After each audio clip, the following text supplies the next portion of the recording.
When New Jack City hit theaters in 1991, it became an instant cultural phenomenon.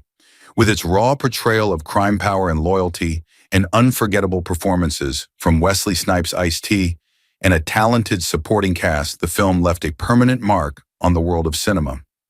Now, over 30 years later, many fans are asking what happened to the cast in 2025. Some have gone on to have incredible careers in film music and activism. Others stepped away from the spotlight, and a few faced unexpected challenges along the way. In this video, we dive into the lives of the actors who brought this iconic story to life, revealing where they are now, how they've changed, and the legacies they continue to build. If you loved New Jack City, you won't want to miss this powerful look back and forward. Bill Nunn, born October 20th, 1953, portrayed Do Man in New Jack City in 1991 at the age of 38. As Nino Brown's slow-witted but lethal bodyguard, Nunn's haunting silence and unpredictable violence etched a chilling presence into the film's grim narrative. Yet behind that unforgettable role lay a life marked by inner struggle, emotional restraint, and quiet turbulence. Raised in Pittsburgh, Nunn came from a complicated household. His father was a respected journalist, but at home discipline veered into cruelty. Bill was often belittled for his introversion and speech impediment, something that would haunt him well into adulthood. Though he found an early ally in college, friend Spike Lee Nunn's Hollywood ascent was far from smooth. Despite critical praise, he was typecast as the big quiet black man, leading to years of roles he described as dumb muscle with no voice. Studios were hesitant to cast him in dramatic leads, despite his theater training, and he was once dropped from a project without warning because execs feared he wasn't marketable. Off-camera, Nunn battled chronic depression, which he masked through stoicism and community work. Insiders recalled tense moments on set when he would disappear for hours between takes locked in his trailer, sometimes drinking heavily to quiet what he called the noise upstairs. His most crushing career setback came in 2002 when he lost a lead role in a major biopic after months of preparation because producers replaced him last minute with a younger, lighter-skinned actor, triggering a long hiatus from acting. Though never embroiled in public scandal, his marriage quietly ended in the late 2000s after years of emotional withdrawal. His only daughter, Brandy, remained distant, and Nunn struggled to reconnect, particularly during his illness. Diagnosed with leukemia in 2015, he kept the battle private, continuing charity work until weeks before his death on September 24, 2016 in Pittsburgh at age 62. His estate, valued at $1.5 million, included modest royalties, a historic home he had restored in his hometown, and several unreleased theater scripts. Nick Ashford, born May 4, 1942, portrayed Reverend Oates in New Jack City in 1991 at age 49, a brief but powerful performance as the film's spiritual anchor, pleading for peace amidst a collapsing urban battlefield. In real life, Ashford radiated soul and elegance, but his journey to peace was anything but serene. Born in South Carolina and raised in abject poverty, Ashford often went days without food. His father died when Nick was just 4, and his mother, overwhelmed with raising 6 children alone, sent him to live with relatives who reportedly beat him for acting soft.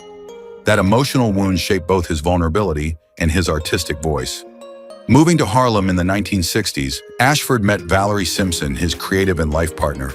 But the early years of their duo were filled with betrayal and financial ruin. After being swindled by a manager in 1972, the couple lost their home and briefly lived in a church basement. Though they bounced back, the scars lingered. Ashford's songwriting career flourished, penning hits for Marvin Gaye and Diana Ross, but his solo attempts at fame were routinely dismissed. Record execs often downplayed his talent, saying he was better behind the curtain. Throughout the 1980s, Ashford quietly battled cocaine addiction, something few fans ever knew. Valerie reportedly threatened to leave him in 1986 unless he went to rehab, which he eventually did in secrecy. One of his greatest professional heartbreaks came when his stage musical project based on their life was rejected by Broadway producers, who felt the story wasn't dramatic enough. Personally, Ashford's elegance masked complex emotions. He reportedly had strained relationships with both of his daughters due to his perfectionism and constant touring. Diagnosed with throat cancer in the late 2000s, Ashford struggled with losing his voice, his most prized gift. He died on August 22nd, 2011 in New York City at 69. At the time of his death, his estate was valued at approximately $15 million, largely from music royalties, and their restaurant Sugar Bar, which had become a haven for emerging artists. Bill Cobbs, born June 16, 1934, appeared as the old man in New Jack City in 1991 at the age of 57. In one of the film's most iconic moments, it was Cobbs' stoic character who delivered vigilante justice by gunning down Nino Brown, an act that symbolized a community reclaiming its soul. But in reality, Cobbs' own life was far more fractured than the moral resolve his character projected. Born into poverty in Cleveland during the Jim Crow era, Cobbs grew up in a family of 7 children, crammed into a 2-room apartment. His father abandoned the family when Bill was 5, leaving his mother to work multiple jobs to survive. The trauma of abandonment and systemic racism fostered a quiet rage in him, which he channeled into acting after serving in the Air Force. But the industry often treated him as disposable. He spent decades in bit parts, uncredited cameos, and thankless wise old man roles. Known for his intensity and perfectionism, Cobbs clashed with several directors over the years. A 1998 production halted for 3 days after he refused to deliver a line he called insulting to black men, causing him to be quietly blacklisted by a major studio. Though never involved in high-profile scandals, his private life was riddled with secrecy. He never married, and though he publicly claimed to have no children, court records from the early 2000s revealed he had been involved in a paternity suit with a woman in New Orleans, which was settled privately. In his later years, Cobbs suffered from degenerative nerve issues, but refused assisted care, instead retreating into a solitary life in Los Angeles. He died on June 25th in 2024, aged 90, of natural causes in his small home in Baldwin Hills. His estate, surprisingly modest given his long filmography, was valued at approximately $5 million, most of it in pension funds and savings. He left behind a large collection of jazz records, annotated screenplays, and an unpublished memoir that some say offers a blistering critique of Hollywood's treatment of aging black actors. John Aprea, born on March 4, 1944 in Englewood, New Jersey, played the cold, calculated Don Armedio in New Jack City, 1991 at age 47. With slicked back hair, a stare that could freeze blood, and a voice smooth as silk but laced with venom, Aprea embodied the archetypal old-world mafia boss. His presence added a layer of intergenerational criminal tension to the film. Off-screen, though, Aprea was a man of contradictions. Raised in a strict Catholic Italian-American household in New Jersey, he often spoke of the violent punishments he endured as a boy, belt beatings, forced confessions, and religious guilt that clung to him well into adulthood. Though he landed iconic roles in The Godfather Part 2 and Full House, Aprea's career remained frustratingly inconsistent. Industry insiders whispered about his stubbornness, on-set frequent flirtations with female co-stars, and a notorious tendency to take creative liberties with his lines, leading to clashes with directors. His biggest career regret came in the mid-90s when he turned down a recurring role in The Sopranos, believing the show wouldn't last, a decision he later called the dumbest thing I ever did. Behind his charming exterior, Aprea's personal life was no less volatile. He married and divorced 3 times with one ex-wife, accusing him of psychological manipulation and infidelity. His relationship with his only daughter was reportedly fractured for years. Despite these setbacks, Aprea found peace in his final years, retreating to a quiet home in California, where he kept a low profile. He passed away on August 5, 2024, at the age of 80 from natural causes. At the time of his death, his estate was valued at approximately $3 million, including investments, residuals, and a vintage car collection. Though largely forgotten by Hollywood's newer generation, Aprea remains an enigmatic figure, haunted, charming, and forever tied to the underworld characters he so convincingly portrayed. Wesley Snipes was born on July 30, 1962, and took on the role of Nino Brown in New Jack City in 1991 at the age of 29. As Nino, he delivered a performance that was electric, ruthless, and terrifyingly real, bringing to life a character who built a crack cocaine empire with charm and brutality. Snipes' portrayal turned him into an instant icon of early 90s cinema.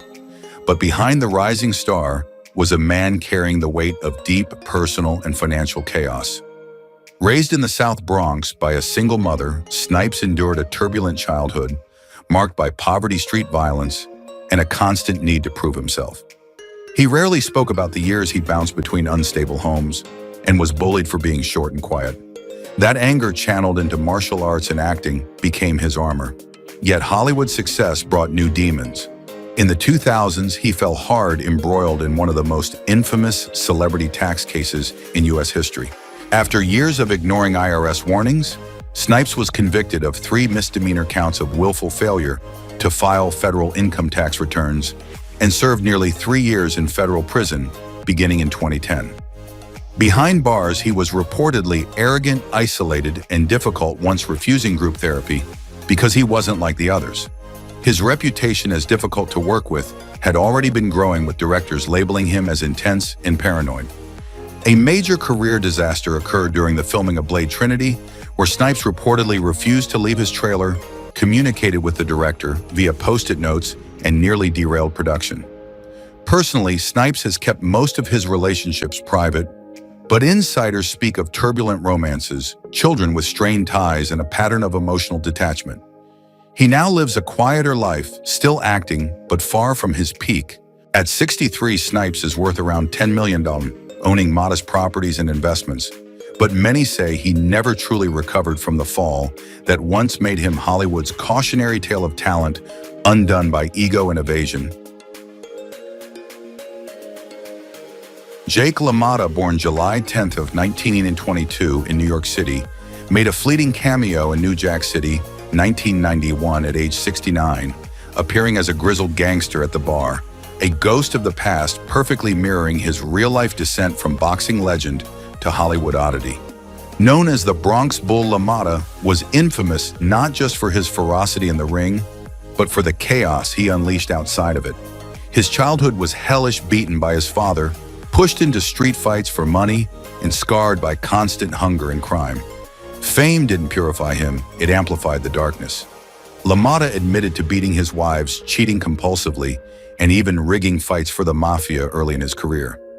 Though immortalized in Martin Scorsese's Raging Bull, LaMotta despised the way the film exposed his violence and self-destruction, despite initially selling the rights to his life for a pittance.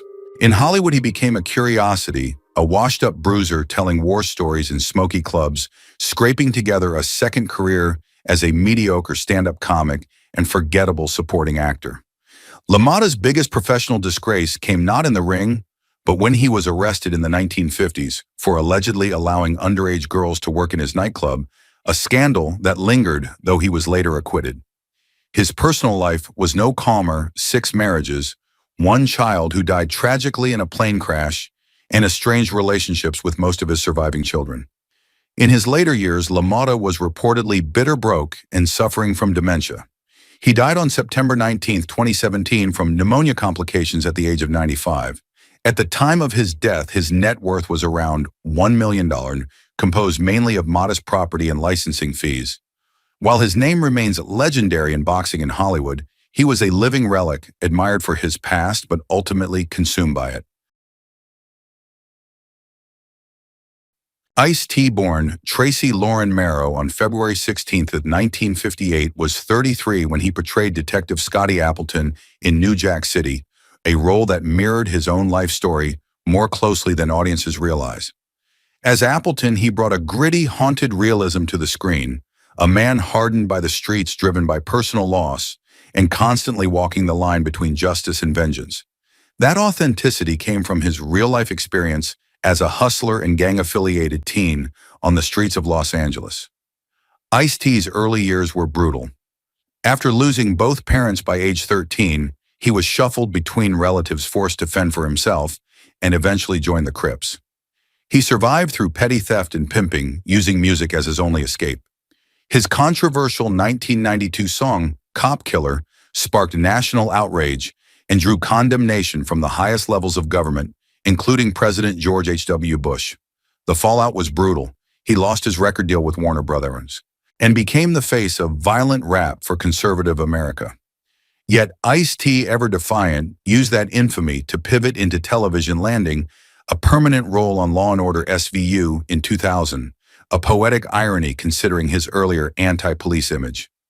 Behind the scenes, Ice-T was known to be controlling, often rewriting lines and clashing with producers over his image. His romantic life has been equally complex. Though married to model Coco Austin since 2005, rumors of infidelity, open marriage arrangements, and jealousy-fueled fights have persisted for years. He's also had tumultuous relationships with older children from previous partners, some of whom have spoken out about feeling abandoned. Despite all this, Ice-T has remained a figure of resilience. Now 67, he lives in a luxury home in Edgewater, New Jersey, with an estimated net worth of $40 million, spanning music royalties, TV earnings, real estate, and a podcast empire. Love him or loathe him, Ice-T's life is a defiant refusal to be silenced, shaped as much by chaos as by reinvention. Chris Rock was born on February 7, 1965, and took on the role of Pookie Robinson in New Jack City in 1991 at the age of 26. Pookie was a heartbreakingly raw portrayal of a former petty criminal consumed by crack addiction, a role so intense and tragic that it shocked audiences and revealed a side of Rock previously unseen.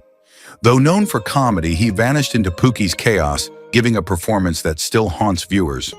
But Rock's own childhood was not far from painful. Growing up in Brooklyn, New York, in a crime-ridden neighborhood, he was violently bullied by white classmates at an almost entirely segregated school. He's confessed to trauma that left him emotionally scarred for decades, so much so that he underwent over 7 hours of therapy weekly into his 50s. Fame didn't erase his demons. After his breakout with SNL, Rock spiraled into bouts of paranoia and self-doubt, fueled by Hollywood's typecasting. His 1999 film Down to Earth was a box office flop, marking one of his most humiliating failures. But it was his marriage to Malak Compton Rock that would drag him into personal turmoil. After 18 years, they divorced in 2016, following Rock's confession of infidelities, including with 3 women, one rumored to be a co-star. Then came the 2022 Oscars, when Will Smith slapped him on live television.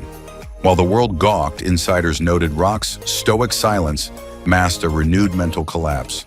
Behind the scenes, he reportedly suffered panic attacks and avoided public appearances for months. Still, he rose again, touring internationally with introspective stand-up sets that peeled back his carefully constructed armor. At 60 years old in 2025, Rock owns several properties, including a mansion in Alpine, New Jersey, and real estate investments in New York and Georgia. His net worth is estimated at $60 million. He remains both a legend and an enigma, one of comedy's sharpest minds who continues to wrestle publicly with private pain. Mario Van Peebles was born on January 15, 1957, and starred as Detective Stone in New Jack City in 1991 at the age of 34, while also directing the film.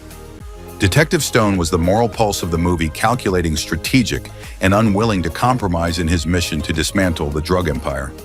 It was a commanding role, but Van Peebles' off-screen life reveals a more layered truth. As the son of legendary filmmaker Melvin Van Peebles, Mario carried the burden of legacy from birth.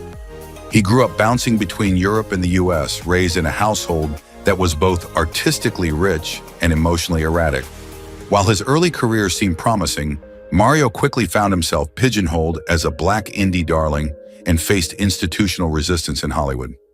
After New Jack City, his follow-up projects like Posse and Panther were critically dismissed and financially underwhelming. Some insiders claimed he was difficult on set, obsessed with creative control, and allegedly clashed with studio executives over racial and political content. Though never publicly scandalized, rumors persisted about his temper and rigid perfectionism. His romantic life was equally elusive. He quietly divorced actress Chitra Sukhu after 2 decades, and reports suggested the marriage had long been strained by infidelity and workaholism. Though a father of 5, he has kept his children almost entirely out of the public eye, prompting speculation about long-standing family fractures. Privately, Mario battled depression during his lowest professional years and reportedly turned to spiritual retreats in Costa Rica to rebuild himself. In 2025, at age 68, he continues to act and direct, often in smaller, passion-driven projects.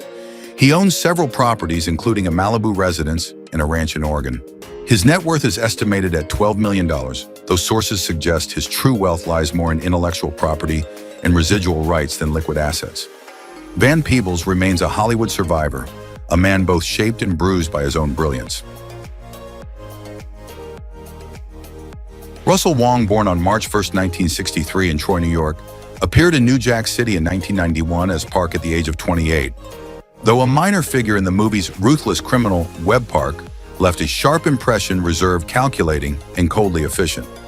Wong's presence was a quiet disruption in a film dominated by loud personalities, hinting at an untapped potential that Hollywood ultimately failed to capitalize on. But behind the stillness was a man carrying generations of cultural displacement. Born to a Chinese-American father and a Dutch-American mother, Wong grew up in an emotionally fractured household where identity was a constant point of conflict. He was often mocked for being too Asian or not Asian enough, creating a lifelong identity struggle that led to a quiet inner rebellion. His early days in the industry were plagued by racist casting expectations, kung fu roles, background criminals, or sidekicks, and he quickly became known for turning down stereotypical scripts, even when financially desperate. This stubbornness earned him a reputation among producers as hard to work with. Wong's biggest opportunity came with Vanishing Son, where he was the rare Asian American lead, but the show was canceled after only a few episodes, dealing a crushing blow to his career. Struggling to regain his momentum, he moved to Asia in the 2000s, working in obscure Hong Kong productions and drifting away from the Hollywood mainstream. His marriage to fashion designer Flora Chung Lean dissolved in 2012, and while no public scandals followed, insiders have suggested the split was fueled by his frequent absences and emotional distance. Wong has since led a largely reclusive life, bouncing between Los Angeles and Asia, with sporadic appearances in low-budget TV and film. As of 2025, he is 62 and quietly residing in Los Angeles, living modestly with a net worth between $100,000 and $1 million. He reportedly teaches private martial arts classes and photography workshops. Judd Nelson, born on November 28, 1959 in Portland, Maine, portrayed Detective Nick Peretti in New Jack City in 1991 at the age of 31. Peretti was a raw-nerved anti-establishment cop whose intensity often eclipsed his professionalism, a perfect mirror for Nelson's off-screen personality. Known for his rebellious roles in The Breakfast Club and St. Elmo's Fire, Nelson brought both chaos and charisma to the screen, but few fans knew how closely his characters reflected real-life volatility. Raised in a wealthy but emotionally distant Jewish family, Nelson's youth was marked by rebellion, expulsions, and a desperate hunger for attention. Though his early fame skyrocketed in the 1980s, his career imploded nearly as quickly. His erratic behavior, alleged substance abuse, and clashes with directors made him persona non grata by the mid-90s. One studio insider claimed he destroyed a production by showing up late, high, and belligerent during an indie shoot in 1996. His rumored engagement to Shannon Doherty collapsed in a haze of conflicting schedules and whispered infidelities. And while he's kept his private life mostly under wraps, since former partners described him as emotionally unpredictable and commitment-phobic, Nelson drifted into low-budget films and voice acting, his Hollywood clout eroding year by year. Behind closed doors, he battled deep depression and was hospitalized twice for mental exhaustion, though these incidents were never made public. At 65, Nelson still lives in Los Angeles, where he occasionally acts and writes screenplays no one wants to produce. His net worth, estimated at $4 million, mostly stems from 1980s residuals and investments made by his financially savvy father. Though once a generation's voice of teen rebellion, Judd Nelson now exists largely in the margins, more cautionary tale than icon. Vanessa Williams, born May 12, 1963 in Brooklyn, New York, played Keisha in New Jack City in 1991 at age 28. Keisha was no damsel, she was fierce, gun-wielding, and utterly unapologetic. Williams brought electric intensity to the screen, giving depth to a character who might have otherwise been dismissed as window dressing. But that strength was hard-earned. Raised in the unforgiving streets of Brooklyn by a single mother, and estranged from her biological father, Vanessa's early years were marred by poverty, violence, and sexual trauma, something she later hinted at in cryptic interviews. She studied theater as an escape, but was constantly told she wasn't mainstream enough with casting agents, frequently confusing her with singer-actress Vanessa Williams, leading to missed opportunities and industry resentment. Her role in New Jack City made her visible, but Hollywood didn't know what to do with her fire. After Soul Food, she vanished for a decade, quietly raising 2 sons, while battling what close friends later revealed was a long battle with undiagnosed PTSD and clinical depression. Her relationship history is tangled. One early marriage ended after accusations of domestic violence, while a later long-term partner was allegedly controlling and financially abusive. She only went public with her real name after years of being overshadowed by the other Vanessa Williams, leading to a bitter behind-the-scenes legal scuffle over Screen Actors Guild naming rights. Though she's since returned to acting mostly in horror films and black indie productions, her mainstream visibility never truly recovered. Now 62, Vanessa lives in Atlanta, where she's a vocal advocate for mental health in the black community. Her net worth is estimated around $2 million, including a modest home speaking fees and residuals. Beneath the glamour of her most iconic roles lies a woman shaped by pain, resilience, and a Hollywood system that never quite knew her worth. Alan Payne was born on July 7, 1968, and played the ill-fated Gerald G. Money Wells in New Jack City at just 23. As Nino Brown's right-hand man, Payne brought a raw vulnerability to a character torn between loyalty and envy. G. Money's tragic arc, being betrayed and ultimately killed by his best friend, resonated with audiences, elevating Payne from newcomer to breakout star. But while he showed potential for A-list status, Payne never embraced the Hollywood machine.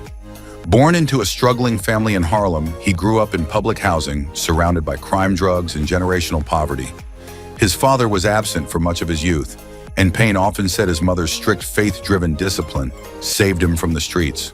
Quiet, artistic, and introspective, he never fit the mold of a flashy celebrity. That made him easy to ignore in an industry hungry for controversy and charisma. After New Jack City, his career floundered with inconsistent roles, culminating in a notorious failed sitcom pilot in the late 90s that never aired due to on-set tension. Industry insiders whispered that Payne was difficult to direct, frequently rewriting lines and walking off sets mid-scene. Still, he found refuge in Tyler Perry's House of Payne, a role he held for over a decade, though even that came with behind-the-scenes rumors of temperamental behavior and long absences without explanation. Payne's romantic life has been nearly invisible. He never married and rarely appeared with partners publicly. Some speculate he preferred solitude after a long-term relationship reportedly ended when his partner accused him of emotional abuse and stonewalling. He has no confirmed children and is known to avoid Hollywood events entirely. Now 57, Payne lives a reclusive life between Atlanta and New York with an estimated net worth of $5 million. He owns a modest portfolio of properties and has invested in independent theater projects, though he rarely appears publicly. A ghost of the star he once could have been, Alan Payne remains Hollywood's enigma, brilliant, distant, and completely uninterested in playing the fame game. Thank you for joining us on this nostalgic journey through classic television history. If you enjoyed learning about the cast of New Jack City and where they are now, don't forget to give this video a thumbs up. Subscribe for more vintage Hollywood retrospectives and share your thoughts in the comments below. We love hearing your memories and suggestions, so let us know which TV show or movie cast you'd like us to feature next.